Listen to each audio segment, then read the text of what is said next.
licences to explore for gas around the country, and specifically in this area, the Loch Allen Basin area.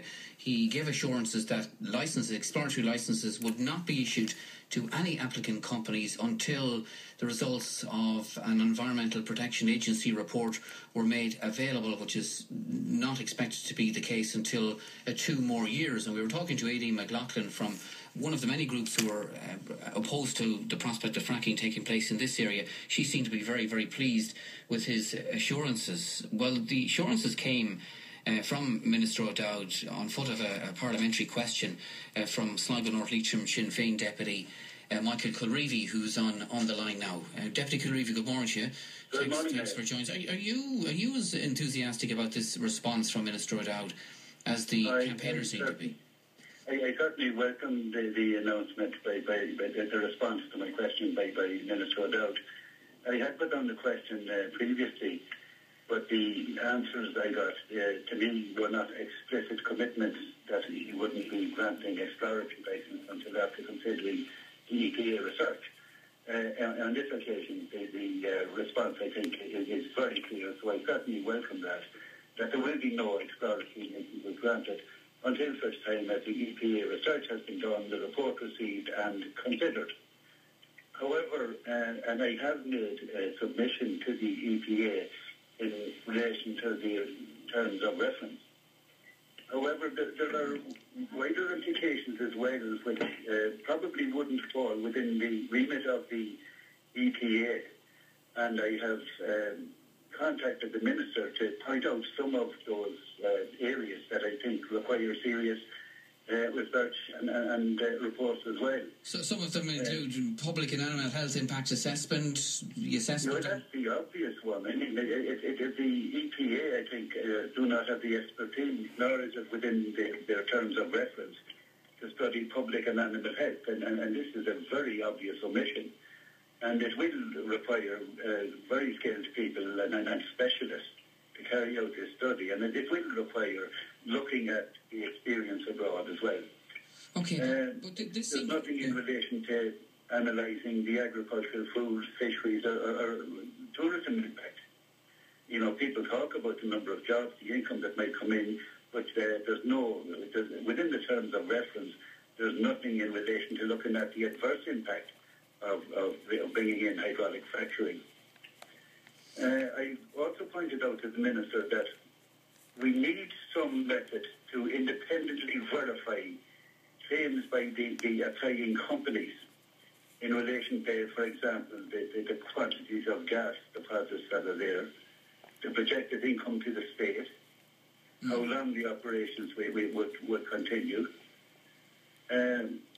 climate levels. I mean, everybody assumes that if a company quotes hundreds of jobs coming in, that there will be hundreds of local jobs and people will certainly be coming off the unemployment register. Right. The experience elsewhere has been that that's not the case. Okay, so he says all these points you mentioned, they won't be covered by the EPA in their report. So are you still concerned that that this is maybe a delay of the inevitable, that inevitably the go-ahead for hydraulic fracturing will be given, despite what's in the report? Well, what I've said, and I had a number of other areas that I pointed out to the Minister, that will not be covered in EPA terms of reference.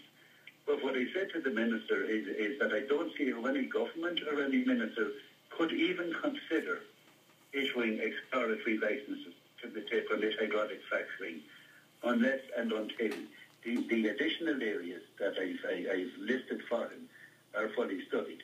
So I think, frankly, that the Minister is a little bit optimistic to think that the EPA research and report can be done within 2 years, and I think it's certainly overly optimistic to think that all the other studies and research and reports that need to be considered will be done within 2 years. All right. Eddie Michell is on the line as well. Eddie's from the Love Leitrim group, who are opposed to the concept of any hydraulic fracturing taking place in the region. Eddie, good morning to you, and thanks for being with us. What do you make of the Minister's response to Deputy Colreavy and the concerns he raised? Well, we welcome the halting of the decision on exploration licences. I mean, we've been running a campaign asking for the Minister not to frack Ireland, not to frack Leitrim lately. I think we have over 1,300 submissions gone into the EPA on that consultation recently. So, I mean, what has happened is that the Minister has bowed to pressure from local politicians and local people and the campaign.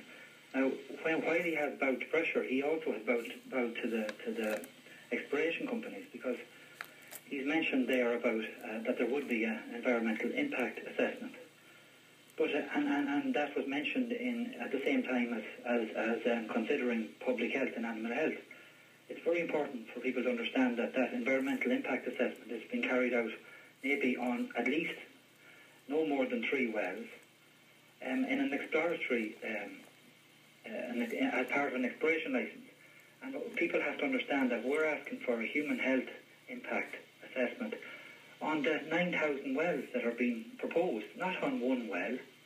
And the idea that by looking at an environmental impact assessment of one well could somehow protect human and animal health is very dangerous, and that's what's in the statement produced by the Minister.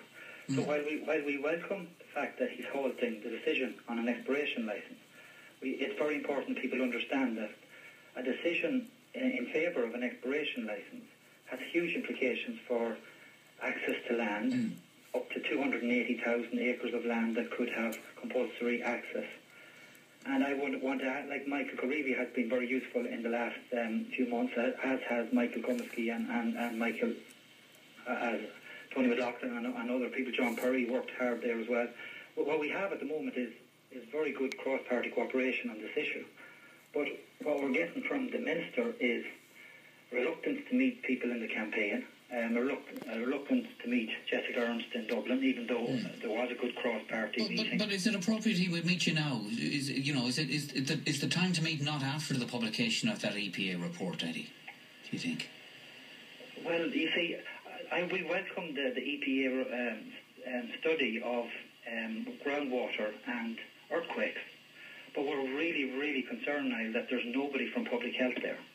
And if they were to bring out a summary of that report, and that was positive in some way, and then the Minister was to use that to grant an exploration licence, that would be very serious. And it's important that people understand that the EPA aren't looking at public health, and there's where people's concerns are. All right, Michael Colreavy, you say that the general community will be affected by any of this activity, that they need to remain vigilant and to inform themselves of what might happen. Yeah, first of all, I just say good morning to Eddie, and then you mentioned earlier Aileen McLaughlin. I think people like Eddie and Aileen deserve tremendous credit because they've done so much work in making the public aware of what's going on there, and they have done sterling work. And I think Eddie fully understands, and I'm sure all the groups involved in informing the public about hydraulic fracturing understand that we cannot take the area of the ball now.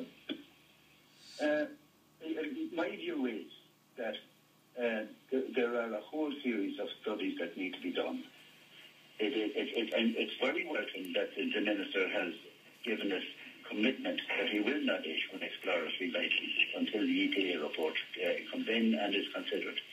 But there are so many other serious aspects that have to be researched, have to be considered, and no Minister and no government can safely make a decision until such time as that research is done, the reports are issued, and the reports, and this is very important, that the reports are openly available to the public so that the public can see the basis for decisions at every stage of this process.